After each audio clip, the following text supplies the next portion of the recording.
En aquel tiempo dijo Jesús a los fariseos: Yo me voy y me buscaréis, y moriréis por vuestro pecado. Donde yo voy no podéis venir vosotros. Y los judíos comentaban: ¿será que va a suicidarse y por eso dice: donde yo voy no podéis venir vosotros? Y él les dijo: Vosotros sois de aquí abajo, yo soy de allá arriba. Vosotros sois de este mundo, yo no soy de este mundo. Con razón os he dicho que moriréis en vuestros pecados, pues si no creéis que yo soy, moriréis en vuestros pecados. Ellos le decían: ¿Quién eres tú? Jesús les contestó: Lo que os estoy diciendo desde el principio. Podría decir y condenar muchas cosas en vosotros, pero el que me ha enviado es veraz, y yo comunico al mundo lo que he aprendido de él. Ellos no comprendieron que les salvaba del Padre. Y entonces dijo Jesús: Cuando levantéis en alto al Hijo del Hombre, sabréis que yo soy, y que no hago nada por mi cuenta, sino que hablo como el Padre me ha enseñado. El que me envió está conmigo, no me ha dejado solo, porque yo hago siempre lo que le agrada. Cuando les exponía esto, muchos creyeron en él. Palabra del Señor. Gloria a ti, Señor Jesús. Está hablando Jesús de que si no tenemos fe en él, moriremos por nuestros pecados. Si no tenemos fe, o si no tienen fe. Vamos a empezar por los que no tienen fe. Es imposible, y solo Dios puede hacerlo, entrar en la conciencia de cada uno y por lo tanto saber cuáles son las motivaciones de esos que dicen no tener fe.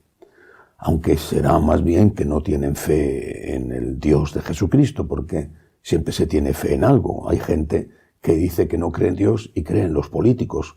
Ya eso sí que son ganas de tener fe en alguien que no la merece. Hay gente que dice que no tiene fe y cree en la magia y va a consultar a divinos o cree en supersticiones. Bueno, cuando no se cree en Dios, siempre se cree en algo y ese algo es peor que Dios. ¿Pero por qué no tienen fe? Repito, quién sabe en el foro interno de cada uno lo que hay, pero muchos dicen que no tienen fe y la realidad es que no les conviene tener fe. No quieren tenerla. ¿Y por qué? Porque la fe es luz. Y la fe te está diciendo que hay cosas que no puedes hacer. Y eso te incomoda, te molesta. Dicen que les resta libertad, que ellos quieren hacer lo que les da la gana. Y entonces matan al mensajero, matan a Dios en su interior, porque Dios está bien vivo, pero matan a Dios. Ya no tengo fe. Y buscan excusas. Es que los curas. Bueno, como si la fe fuera creer en los curas. Yo jamás he creído en los curas, no creo en mí mismo, como voy a creer en los demás. Ya tengo bastante con creer en Dios.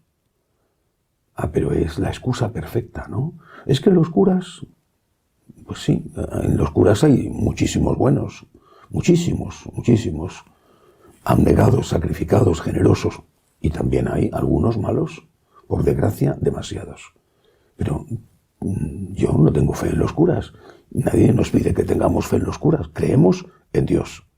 Y Dios no nos decepciona. Cristo no nos decepciona. Entonces, que eso es una excusa barata que no resiste ni el más mínimo diálogo intelectual, pero es una excusa a la que se aferra la mayoría. No tengo fe porque no creo en los curas. Oiga, usted no tiene fe porque no le conviene tenerla, porque la fe le va a decir que hay cosas que no puede hacer. Sea usted honesto intelectualmente con usted mismo. Otros dicen que no tienen fe porque han pedido a Dios, por lo tanto en un momento dado la tenían, Dios no les ha escuchado y entonces se han alejado de Dios. Pero ¿a qué Dios han rezado? Porque cuando uno reza a Dios, uno siempre pide. Pero cuando uno reza a un falso Dios, uno exige. Eso es una diferencia. Yo a Dios no le puedo exigir, le pido con humildad. Señor, ayúdame, ayuda a mi hijo. Tengo un problema grave, ayúdame. Es Dios. Es un misterio. El por qué hace un milagro y otro no. Conozco muchos milagros, pero también hay mucha gente que no ha recibido esos milagros. Pero es un misterio. ¿Por qué? No lo sé. No lo sé, pero es que yo no le puedo exigir a Dios. Tú has estado rezando a un Dios que no existe. No has estado rezando a Dios. Has estado rezando a una caricatura de Dios, que es un Dios que tú te has creado y que en realidad es simplemente un siervo tuyo.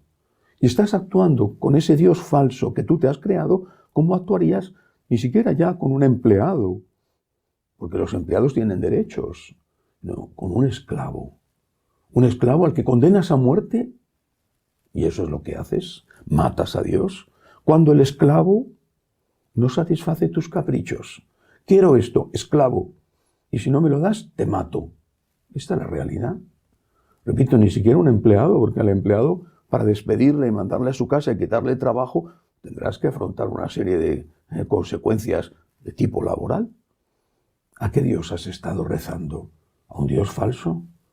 Porque si tú has creído en Dios, has creído en el señorío de Dios, entonces has pedido con humildad. Y si no te lo ha dado, pues efectivamente es doloroso, no entiendes, le preguntas como un hijo a su padre y después en ese misterio aceptas. Señor, yo no te entiendo. No entiendo por qué permites esto. También Cristo preguntó eso en la cruz. No lo entiendo, pero en tus manos me pongo. Tú eres Dios y yo no soy Dios. ¿Y cuántas veces, muchísimas veces, aquello que fue motivo de lágrimas se convierte en una bendición? Una bendición porque aquello no nos convenía, o una bendición porque nos ha fortalecido tener que luchar en lugar de que los problemas se resolvieran a base de milagros. Pero hay otra falta de fe, que también nos deja con nuestros pecados. La fe de los creyentes, no la fe de los que se dicen no creyentes, que es de la que he hablado. La fe de los creyentes, o la falta de fe de los creyentes. ¿Confiamos en Dios? Esta pregunta tenemos que hacérnosla cada día. Yo confío en Dios. Yo confío. En la historia de Israel hay un momento muy especial, que es cuando los de Babilonia llegan a sitiar Jerusalén. Los asirios ya habían destruido el reino del norte, el reino de Samaria hacía tiempo, pero ahora la nueva potencia en la zona eran los de Babilonia. Bueno, y en su expansión se fijan en ese pequeño estado allí situado en las montañas que era Jerusalén, el reino de Judá. Llegan a sitiar Jerusalén y los judíos se asustan porque era un ejército poderoso y acuden en busca de ayuda a Egipto, pero Egipto quedaba un poquito lejos. Un profeta, Isaías, se enfrenta con ellos, no le hacen caso y pagan las consecuencias. Isaías es un profeta que busca la neutralidad política, que le dice: no vayáis a Egipto, busquemos un acuerdo de paz. No le hacen caso. Isaías les dice: tenemos que confiar en Dios. No busquéis ayuda, en este caso en el enemigo de Babilonia, porque antes de que llegaran los egipcios, efectivamente, Jerusalén quedó destruido.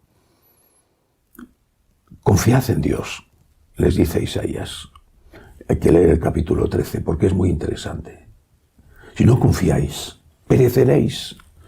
Si no creéis, si no confiáis, dice, pereceréis. En la confianza está vuestra fuerza. Confiad en Dios.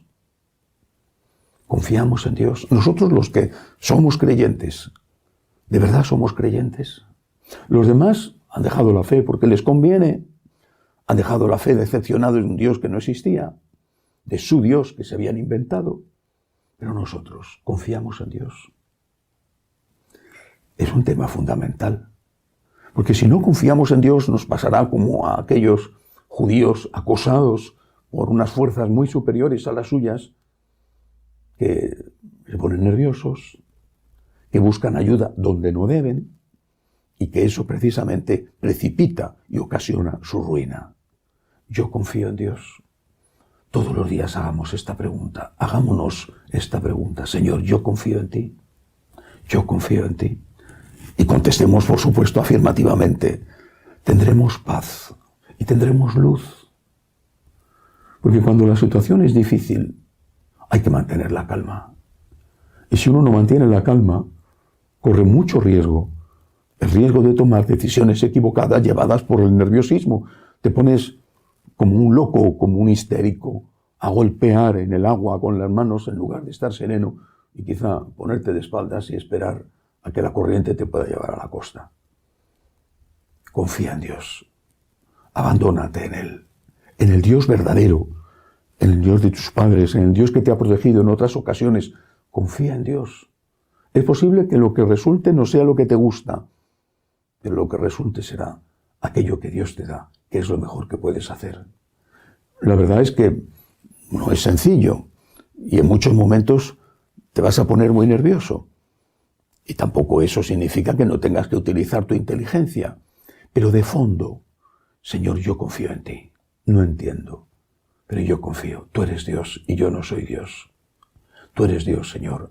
Yo confío en ti, estoy tranquilo y mantengo la paz mientras busco con paz una solución a los problemas. Que así sea.